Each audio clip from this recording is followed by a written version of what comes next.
जय श्री राम। सभी सनातनी और सभी हनुमान भक्त इस चैनल को प्लीज़ सब्सक्राइब कर लें। तो अब बात करते हैं हम आज के एपिसोड में।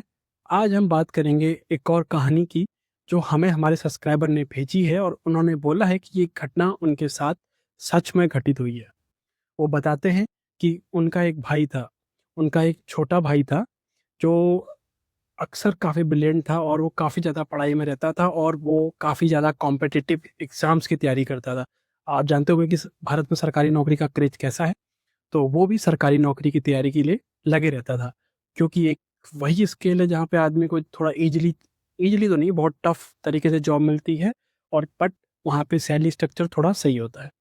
तो वो भी तैयारी पे लगे रहे, पर काफ़ी कोशिशों के बाद भी उनका चयन नहीं हो पा रहा था और उम्र भी धीरे धीरे बढ़ती जा रही थी, जिसकी वजह से वो हताश, निराश हो चुके थे और एक मानसिक तरीके के डिप्रेशन पे चले गए थे। यहाँ तक कि वो अलग से रहते थे और वो जिस प्रकार वो मानसिक डिप्रेशन पे गए, तो उसके बाद उनके अंदर एक बहुत बड़े चेंजेस हुए। वो ना ढंग से पढ़ पा रहे थे और ना उनका मन लग रहा था, बट हाँ, प्रेशर वैसा का वैसा ही था। उसके बाद एक बार की बात है कि वो अचानक घर से गायब हो गए। लोग को लगा कि हाँ, कहीं गए होंगे, अपने दोस्तों के पास गए होंगे, तो शाम तक वेट किया, बट शाम को जब वो नहीं लौटे, काफ़ी बार उनको कॉल करने का ट्राई किया, पर उनका फ़ोन स्विच ऑफ। तब परिवार वालों को चिंता हुई कि आखिरकार वो कहाँ चले गए। हर जगह कॉल किया, रिश्तेदारों से पूछा, दोस्तों से पूछा, आस पड़ोस में पूछा, बट नहीं मिले। तो फाइनली घर वालों ने सोचा कि पुलिस पे रिपोर्ट करवा देते हैं, तो पुलिस पे रिपोर्ट लिखवाई गई। पुलिस वालों ने भी काफ़ी ट्रेस करने की कोशिश की, बट उनका पता नहीं चला। 1 या 2 दिन यही सिलसिला रहा कि उनका पता नहीं चला। फिर उसके बाद घर वाले बहुत निराश हो चुके थे। उनकी माँ रो रही थी और उनके भाई जो कि हनुमान भक्त हैं, उन्होंने हनुमान जी से काफ़ी विनती और प्रार्थना की। तभी शाम को अचानक, उसी दिन शाम को अचानक वो घर वापस आ गए और जब घर वापस आए तो उनके कपड़ों पे थोड़ी-सी मिट्टी लगी थी, सर पे हल्की-सी चोट लगी थी। तब घर वाले काफ़ी चिंतित हुए। तब उन्होंने पूछा, आप कहाँ गए थे? तब उन्होंने बताया कि वो इतने हताश, निराश हो चुके थे कि उन्होंने अपनी जीवन लीला समाप्त करने की सोची।